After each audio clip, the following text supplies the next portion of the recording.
नमस्कार दोस्तों, education trip में मैं नितेश कुमार आप लोगों का स्वागत करता हूं। दोस्तों अब हम लोग बात करते हैं केमिस्ट्री के अपने टॉपिक के ऊपर। पिछले वीडियो में हमने आपको कंटेंट बता दिया था कि किस किस टॉपिक पर आपसे क्वेश्चन पूछे जाते हैं वनडे एग्जामिनेशन में। अब हम लोग अपने उस टॉपिक को कंटिन्यू करते हैं। तो सबसे पहले हम लोग जिस टॉपिक के बारे में बात कर रहे थे वह था आपका पदार्थ एवं पदार्थ की अवस्थाएं, ठीक है, यानी कि matters and state of matter के बारे में हम लोग बात कर रहे थे। ठीक है, उसके बारे में हमने आपको कुछ बातें बता दी थी। जैसे हमने आपको बता दिया था कि पदार्थ वह है जो स्थान घेरे तथा जिसमें भार हो। ठीक है, पदार्थ क्या है? तो पदार्थ वह है जो स्थान घेरे तथा जिसमें भार हो, वही आपका क्या कहा जाएगा? पदार्थ कहा जाएगा। कोई डाउट नहीं है ना। अब यहां पर हमने क्या कहा था कि इसके आधार पर जो पदार्थ हैं वह आपके तीन प्रकार के हो जाते हैं, जिनको हम लोग कहते हैं सॉलिड, लिक्विड और गैस। ठीक है, यानी कि ठोस, द्रव और गैस। इसके अलावा दो और उप अवस्थाओं की बात की गई थी, या फिर दो अन्य अवस्थाओं की बात की गई थी, जिसको हम लोग कहते हैं प्लाज्मा, और पांचवे वाले को हमने कहा था क्या? Bose-Einstein condensate. बोस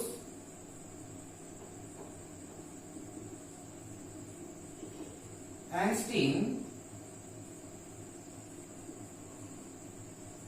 कंडेंसेट।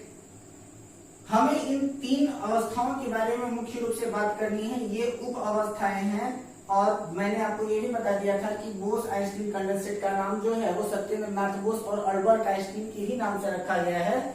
अब यहां पर बात करते हैं ठोस की। तो हमने क्या कहा था कि ठोस का आयतन एवं आकार निश्चित होता है। द्रव का आयतन निश्चित, आकार अनिश्चित होता है। गैस का आयतन एवं आकार दोनों अनिश्चित होता है। ठीक है, ये तो इसका जनरल प्रिंसिपल है। लेकिन जब हमको इनके बारे में वास्तविकता में पढ़ना पड़ेगा तो ये तो आपके कक्षा 4-5 की डिफिनेशन है, जिसके बारे में लगभग सभी लोग जानते हैं। ठीक है, लेकिन जब हम लोग इसके बारे में थोड़ा सा डेप्थ जाते हैं, जहां से प्रश्न पूछे जाते हैं, तो हम लोग एक एक करके इनके बारे में बात करते हैं कि आखिर ये क्या होते हैं। ठीक है, तो सबसे पहले हम लोग बात करते हैं किसके बारे में? आपके ठोस के बारे में। तो ठोस के बारे में हमने क्या कहा कि आयतन निश्चित तथा आकार निश्चित। ठीक है, या फिर दोनों बात करते हैं जिसका आयतन एवं आकार दोनों निश्चित, या फिर इसको हम लोग कुछ इस तरीके से करते हैं कि आयतन निश्चित तथा आकार निश्चित हो। कंडीशन क्या है इसकी? तो कंडीशन ये बनता है कि जैसे अगर हम लोग कोई भी एक स्पेसिफिक पार्ट ले लें और उस स्पेसिफिक पार्ट में नंबर ऑफ एटम जो मॉलिक्यूल्स के होते हैं वह अगर कुछ इस प्रकार से आपसे एक दूसरे से अगर सटे हुए हों, या फिर उनके अणुओं के बीच का रिक्त स्थान अगर न्यूनतम हो, तो वो क्या कहे जाते हैं? तब वो कहे जाते हैं ठोस। ठीक है, तो इसी प्रकार से आप लोग देखेंगे कि यह पूरी तरीके से इनके बीच में किसी भी प्रकार का कोई भी गैप आपको दिखाई नहीं देगा। सभी के सभी अणु एक दूसरे से पूरी तरीके से सटे हुए दिखाई दे जाएंगे। सबसे मेन बात ये होती है कि अगर आप केमिस्ट्री पढ़ रहे हो तो वहां पर आपको 2-3 इंपॉर्टेंट फैक्ट याद रखने जरूरी होते हैं। ठीक है, पहली चीज की केमिस्ट्री जब पढ़ते हैं तो केमिस्ट्री में कोई भी चीज गलत नहीं होती है। जो भी चीजें होती हैं वो हमेशा यूनिवर्सल फैक्ट के साथ वो सही होती हैं। जैसे कि अगर हमें ये कहा जाए कि अगर इस ग्लास की हम बात करें और इस ग्लास में अगर यहाँ तक पानी भरा हुआ है तो नॉर्मल कंडीशन में अगर हमसे पूछा जाए कि यह ग्लास कितनी भरी है तो हम ये कहेंगे कि यह ग्लास आधी भरी है। लेकिन जब कभी भी आप एक केमिस्ट्री के स्टूडेंट हैं तब अगर आपसे पूछा जाए कि यह ग्लास कितनी भरी है तब आपका जवाब होगा कि यह ग्लास पूरी भरी है। पूरी किस प्रकार से भरी है? तो इसका ये जो आधा भाग है यह जल से भरा है और यह जो आधा भाग है वो वायु से भरा है। इन दोनों के कॉम्बिनेशन से जो हमारी ग्लास है वह पूरी तरीके से भरी हुई है, क्योंकि यह दो के दोनों जो है पदार्थ की अवस्था के ही अंतर्गत आते हैं। इनमें भी जो होता है कि ये भी स्थान घेरते हैं और इनके अंदर भी भार होता है। तो अब यहाँ पर बात क्या कर दी जाती है कि जो आपका ठोस है आखिर ये ठोस क्यों है। तो इनको आइडेंटिफाई करने के लिए हम लोग कुछ फैक्ट की बात करते हैं जिनको हम लोग कहते हैं अंतः अणुक बल। इसके बाद फिर अंतरा अणुक बल और अंतः अणुक स्थान। ठीक है, तो अंतः अणुक बल यानी कि दो अणुओं के बीच अंदर की ओर लगने वाला जो बल होता है वह आपका अंतः अणुक बल कहा जाता है। इसको इंग्लिश में कहते हैं इंटरमॉलिक्यूलर फोर्स। इंटरमॉलिक्यूलर फोर्स, जो अंदर की ओर लगता है वह इंटर और जो बाहर की ओर लगता है वो intra. INTRA intra molecular force. ठीक है, और अंतः अणुक स्थान यानी कि इंटर मॉलिक्यूलर स्पेस। ठीक है, तो जिसका अंतः अणुक स्थान या फिर अंतः अणुक बल अंदर की ओर लगने वाला बल मैक्सिमम होगा यानी कि सर्वाधिक होगा।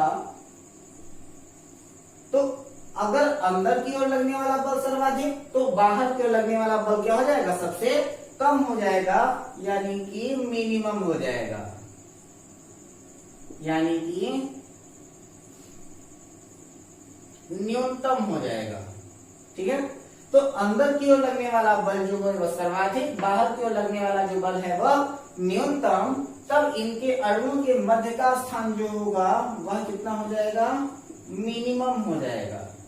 ठीक है, यानी कि न्यूनतम हो जाएगा। तो जब दो अणु आपस में एक दूसरे से इतने ज्यादा करीब हों कि उनके अणुओं के बीच का रिक्त स्थान न्यूनतम हो तो उनके अणुओं को स्वतंत्र रूप से एक स्थान से दूसरे स्थान पर जाने के लिए स्थान नहीं मिल पाता और उसके स्थान न मिलने की वजह से इनका आयतन एवं इनका आकार दो के दोनों क्या हो जाता है? निश्चित हो जाता है। तो डेफिनेशन के अकॉर्डिंग हमने क्या कहा था कि जिनका आयतन निश्चित तथा आकार निश्चित, एक तो ये बात हो गई। दूसरा हम लोग ये कह सकते हैं कि जिसका अंतः अणुक बल सर्वाधिक, अंतरा अणुक बल न्यूनतम हो तथा उनके अणुओं के मध्य का स्थान न्यूनतम हो, उसे हम लोग क्या कहेंगे? ठोस कहेंगे।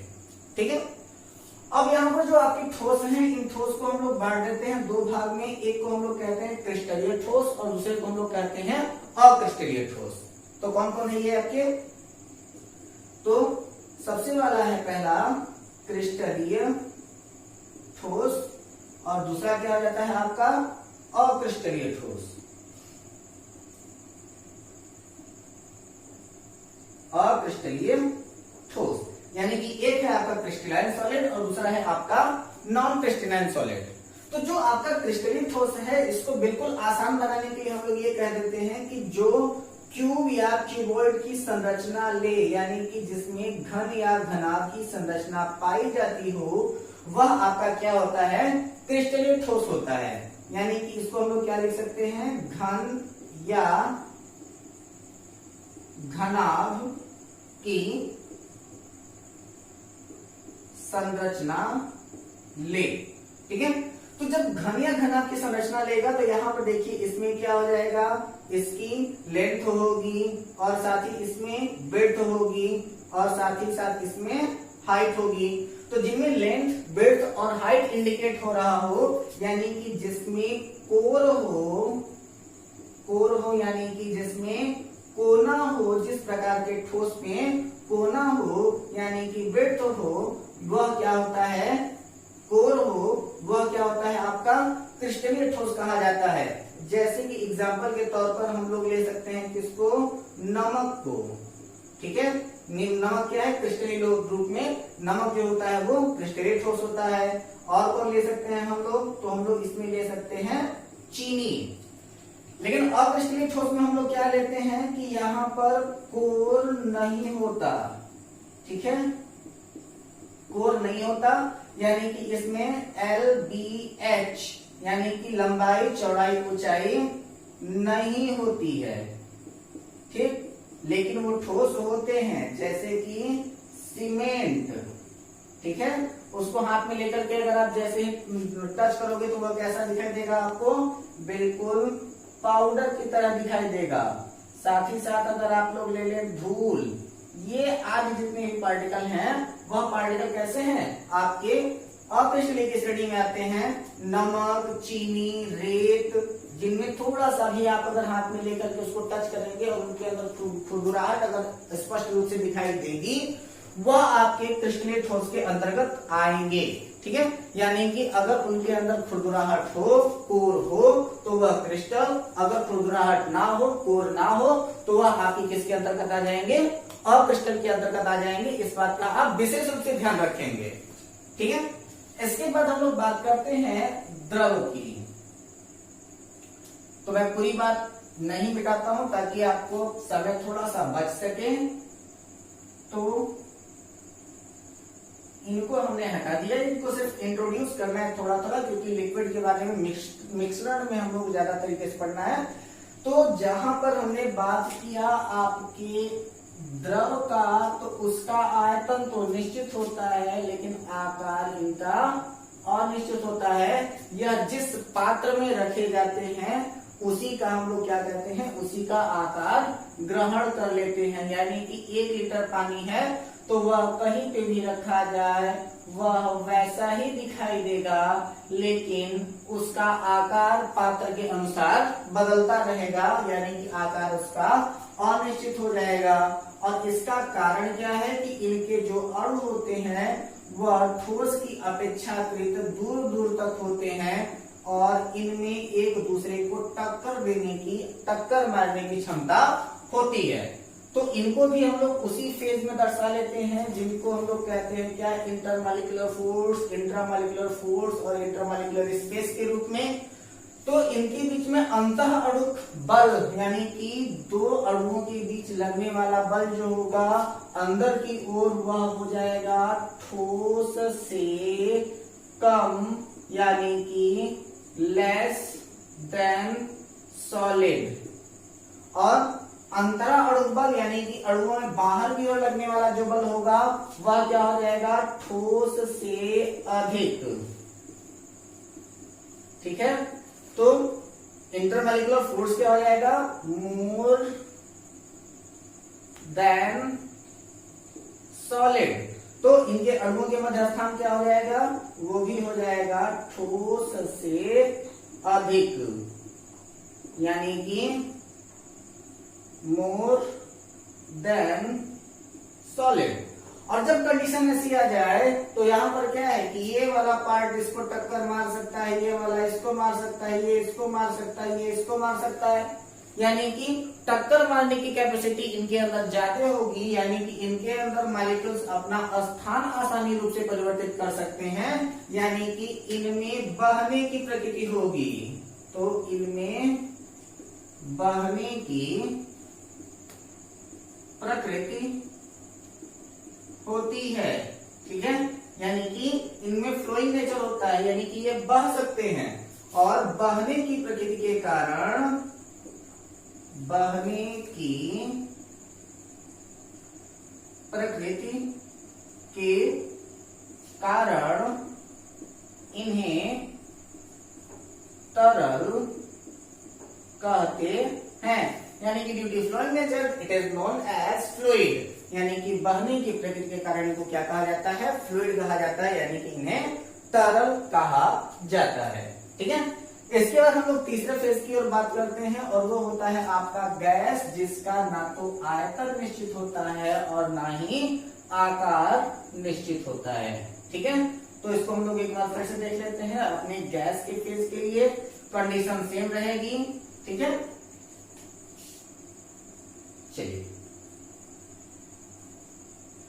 तो बात किसकी हम लोग कर रहे हैं, बात हम लोग कर रहे हैं किसकी, गैस की। और गैस क्या कहता है कि आयतन इसका अनिश्चित होगा तथा इसका आकार भी क्या होगा, अनिश्चित होगा। तो इनमें जो मॉलिक्यूल्स होंगे वो कैसे हो जाएंगे, बिल्कुल धीरे धीरे दूर होने लगेंगे, ठीक है। थोड़ा सा इनको दूर कर लेते हैं, एक आध तो इधर डाल देते हैं, ठीक। तो इनमें होता क्या है कि अंतः अणु बल क्या हो जाता है, न्यूनतम हो जाता है, यानी कि दो अणुओं के बीच का जो बल होता है वो कैसा हो जाता है, न्यूनतम हो जाता है, यानी कि मिनिमम हो जाता है। और इंट्रामॉलिक्यूलर फोर्स क्या हो जाता है, इनका बाहर की ओर लगने वाला फोर्स क्या हो जाता है, वो हो जाता है मैक्सिमम, यानी कि सर्वाधिक, ठीक है।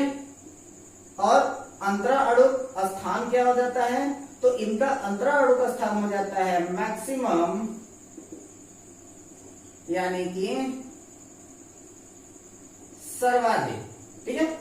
अब यहाँ पर एक बात यहाँ पर देखने को मिल जाती है कि जितने भी आपके मॉलिक्यूल्स हैं, इन सारे के सारे मॉलिक्यूल्स का एक इफेक्ट पड़ता है, और वह इफेक्ट पड़ता है जिसको हम लोग कहते हैं डेंसिटी इफेक्ट, ठीक है। इसको हम लोग क्या कहते हैं, डेंसिटी इफेक्ट, यानी कि घनत्व प्रभाव। अब इनका डेंसिटी इफेक्ट क्या पड़ता है कि जिनका अंतः अणुक स्थान जितना ज्यादा कम होगा उसकी डेंसिटी उतनी ही ज्यादा अधिक होगी, ठीक है। तो क्या कह दिया मैंने कि अंतः अणुक स्थान जितना कम घनत्व उतना ही अधिक, ठीक है। तो अंतः अणुक स्थान जितना कम, सबसे कम किसका था, तो सबसे कम जो था वो ठोस का था, इसलिए ठोस की डेंसिटी सबसे ज्यादा हो जाएगी। इसके बाद किसका था, तो ठोस की अपेक्षा द्रव के अंतः अणुक स्थान जो थे वो ज्यादा थे, इसलिए जो आपकी इसके बाद जो आएगा वह आएगी आपका द्रव, और इसके बाद फिर आएगा आपका गैस, यानी कि किसकी डेंसिटी सबसे ज्यादा, तो ठोस की डेंसिटी सबसे ज्यादा, ठोस का घनत्व सबसे ज्यादा, और जो गैस होगा उस गैस का घनत्व जो होगा वो सबसे कम हो जाएगा, ठीक है। इसी के अकॉर्डिंग हम लोग करते क्या है कि घनत्व का फार्मूला बना देते हैं, तो यह हो जाता है D इज इक्वल टू, यानी कि घनत्व बराबर m/v, यानी कि द्रव्यमान बटा आयतन। तो इसको हम लोग क्या कह देते हैं कि घनत्व बराबर द्रव्यमान बटा आयतन, ठीक है। अब यहाँ पर दो तीन चीजें होती है, क्या है कि जो सारे के सारे फैक्टर्स हैं, जितने भी कंपोनेंट्स हैं, वो सारे के सारे किसके ऊपर डिपेंड कर रहे हैं, मॉलिक्यूल्स के ऊपर डिपेंड कर रहे हैं। एंड जो भी आपके मॉलिक्यूल्स होते हैं उन सारे के सारे मॉलिक्यूल्स का के ऊपर टेम्परेचर का प्रभाव पड़ता है। तो सभी मॉलिक्यूल्स के ऊपर जब टेम्परेचर का प्रभाव यानी कि ताप का प्रभाव पड़ता है तो उनके ताप के बढ़ाने या ताप के घटाने के कारण कुछ न कुछ प्रभाव हमारे पदार्थ की अवस्थाओं पर अवश्य पड़ता होगा।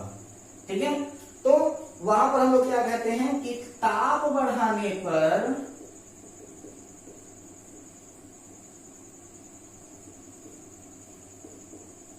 अणुओं के बीच की दूरी बढ़ती है, ताप घटाने पर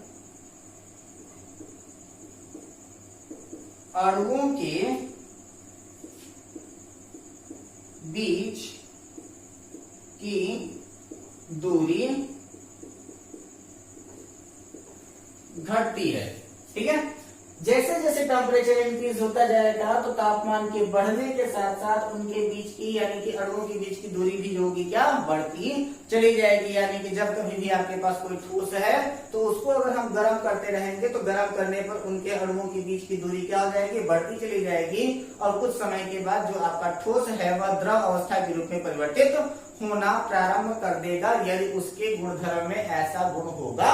तो अगर कोई भी आपका पानी है जैसे द्रव अवस्था में है, उसके अगर ठंडा कर दें यानी कि उसका तापमान अगर हम लोग कम करने लगे तो उनके अणुओं के मध्य का रिक्त स्थान जो होता है वो घटता चला जाता है, जिसकी वजह से होता क्या है कि कुछ समय के बाद वह ठोस अवस्था में परिवर्तित हो जाता है। ध्यान दीजिएगा, जैसे जैसे पानी ठंडा होता जाता है वैसे वैसे पानी मोटा होता जाता है। ठीक है, यानी कि तापमान जैसे जैसे कम होगा वैसे वैसे उनके अणुओं के मध्य का रिक्त स्थान घटता जाएगा और पानी आपका मोटा होता जाएगा। ठीक है, इसके बाद हम लोग बात करते हैं कि आखिर इस ताप के आधार पर इनके अवस्था में परिवर्तन क्या होता है। तो उनमें कुछ महत्वपूर्ण परिवर्तन होते हैं जिनको आप लोग ध्यान दे देंगे थोड़ा सा। तो जैसे अगर मान लिया कि कोई भी पदार्थ ठोस अवस्था में है, तापमान बढ़ाया और वह द्रव अवस्था में पहुंच गया, तो किसी भी ठोस अवस्था का द्रव अवस्था में जो परिवर्तन होता है उसे हम लोग कहते हैं गलन, और यह प्रक्रिया जो होती है वह कही जाती है गलनांक। ठीक है, यानी कि इसको हम लोग कहते हैं गलन यानी कि मेल्टिंग, और जो तापमान जिस तापमान पर वह मेल्ट होता है उसको हम लोग कहते हैं गलनांक। ठीक है, किसी भी ठोस अवस्था का बिना द्रव अवस्था में परिवर्तित हुए सीधे गैस अवस्था में परिवर्तित होना कहा जाता है ऊर्ध्वपातन। ठीक है, यानी कि इसको हम लोग कहते हैं मेल्टिंग और इसको हम लोग कहते हैं सब्लिमेशन। ठीक है, इसके बाद फिर किसी भी द्रव अवस्था का ठोस अवस्था में परिवर्तन होता है उसे हम लोग कहते हैं हिमांक, या फिर उसको हम लोग कहते हैं फ्रीजिंग, या फिर उसको हम लोग कहते हैं सॉलिडिफिकेशन, यानी कि ठोस में बदलने की प्रक्रिया। ठीक है, तो किसी भी द्रव का ठोस में अवस्था में परिवर्तन क्या कहलाता है, हिमांक कहलाता है, जिसको हम लोग कहते हैं सॉलिडिफिकेशन यानी कि हिमीकरण। किसी भी द्रव का गैस अवस्था में परिवर्तन क्या कहलाता है, तो उसको हम लोग कहते हैं क्या, वाष्पीकरण, यानी कि सब्लिमेशन, इवोपरेशन।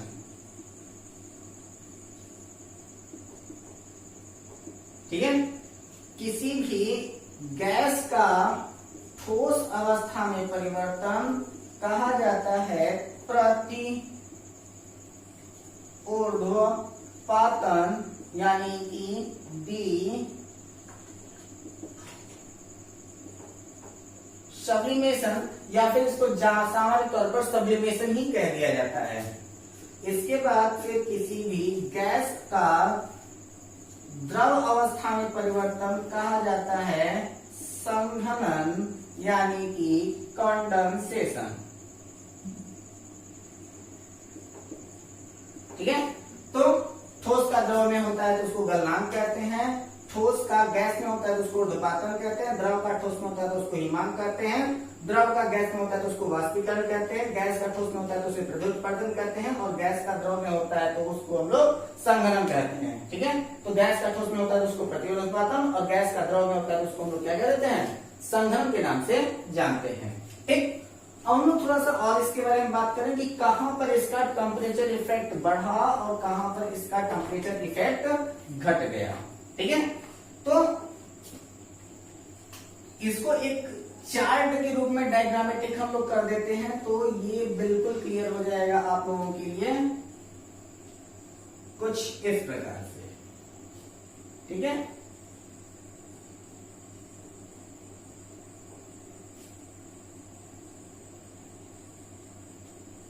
थोड़ा सा इसको आसान बनाने का प्रयास किया जा रहा है। तो यहां पर हमने लिख दिया है गैस, यहां पर हमने लिख दिया है ठोस और यहां पर हमने लिख दिया है द्रव। ठीक है, यहां पर सारे के सारे प्रोसेस जो है हमने इसको रिवर्सिबल ही किया हुआ है। ठीक, तो अंदर की ओर जो प्रभाव होगा वह होगा ताप कम का प्रभाव। ठीक, बाहर की ओर जो प्रभाव होगा वह होगा ताप अधिक का प्रभाव। यानी कि जब ताप कम हो तो क्या होता है, ताप अधिक हो तो क्या होता है, तो जब कभी भी ठोस अवस्था से द्रव अवस्था की ओर परिवर्तित होता है तो ताप अधिक होगा, और इसको हम लोग क्या कहेंगे, ठोस अवस्था का द्रव अवस्था में परिवर्तित होना कहा जाता है गलनांक या फिर गलन। अब द्रव अवस्था का ठोस अवस्था में परिवर्तन क्या कहलाता है, उसे हम लोग कहते हैं हिमांक यानी कि हिमीकरण। हमने कहा था ताप कम होने की ही बात करेंगे हम लोग अंदर की ओर। तो जब गैस जो होता है वो ताप कम होने की वजह से जब द्रव अवस्था में परिवर्तित होता है तो इसको हम लोग कहते हैं कि गैस का द्रव अवस्था में परिवर्तन कहा जाता है संघनन, और जब द्रव का गैस अवस्था में परिवर्तन होता है तो ताप बढ़ रहा होगा तो द्रव का गैस अवस्था में परिवर्तन कहा जाता है क्या, वाष्पीकरण। ठीक है, जो आपका ठोस है उसका गैस अवस्था में परिवर्तन ताप अधिक के रूप में, तो इसको हम लोग कहते हैं क्या, क्या कहते हैं इसको, ऊर्ध्वपातन। और जब गैस ठोस में परिवर्तन होता है तो ताप कम हो रहा है, इसको हम लोग क्या कह देते हैं, प्रति ऊर्ध्वपातन। ठीक है, ये थोड़ा सा इंपॉर्टेंट फैक्ट है ऊर्ध्वपातन, जिसके बारे में हमारे लिए बात करना थोड़ा सा जरूरी हो जा रहा है। तो हम लोग पहले एक थोड़ा सा बात कर लेते हैं आपके ऊर्ध्वपातन के बारे में। ये ग्राफ आपको क्लियर हो गया होगा, इसको एक बार आप लोग बना लेंगे तो क्लियर हो जाएगा। ये देखिए, ऊर्ध्वपातन के लिए हमने क्या कह दिया कि जब कोई भी पदार्थ अपनी ठोस अवस्था से सीधे गैस अवस्था में परिवर्तित होता है तो उसे हम लोग ऊर्ध्वपातन कहते हैं। लेकिन अब यहाँ पर जो आपका ऊर्ध्वपातन है वह क्या कहता है कि ऊर्ध्वपातन की प्रक्रिया के लिए जिस पदार्थ का ऊर्ध्वपातन होता है उसे ऊर्ध्वपातज कहते हैं। ऊर्ध्वपातज का मतलब होता है आपका सब्लिमेट। ठीक है, तो जिस पदार्थ का ऊर्ध्वपातन होता है उसे ऊर्ध्वपातज कहते हैं, और यह जो प्रक्रिया होती है उसे हम लोग सब्लिमेशन कहते हैं। ठीक है, तो कपूर के वाष्प के रूप में परिवर्तन होना वह प्रक्रिया है, लेकिन कपूर स्वयं क्या है, ऊर्ध्वपातज है। ठीक है, तो यहां पर हम लोग क्या लिखते हैं कि कपूर आयोडीन फिनाफ्थेलीन आदि क्या है, ऊर्ध्वपातज हैं। ठीक है, इसी के बाद में थोड़ा सा और कंटिन्यू हम लोग करेंगे अपने अगले वीडियो में, क्योंकि अभी हमको आपको ये बताना है कि पहाड़ों पर जो होता है वो दाल जल्दी क्यों नहीं पकती है, इसके बारे में और कौन कौन से प्रभाव हैं, हमने अभी एक बात आपसे नहीं बताई है कि 100 डिग्री सेंटीग्रेड तापमान पर क्वथनांक होता है, तो आखिर वास्तविकता में क्वथनांक किसे कहते हैं, क्वथनांक का प्रभाव कब बढ़ेगा कब घटेगा, इन सारी चीजों के बारे में हम लोग बात करेंगे अपने अगले वीडियो के में। तो आप लोग जुड़े रहें हमारे साथ, अपना और अपनों का ख्याल रखें, अपनी राय हमारे कमेंट बॉक्स में दें। यदि आप हमारे चैनल पर नए हैं तो चैनल को सब्सक्राइब करें, ज्यादा से ज्यादा लोगों को शेयर करें, अपना और अपनों का ख्याल रखें, हंसते रहें, मुस्कुराते रहें। धन्यवाद।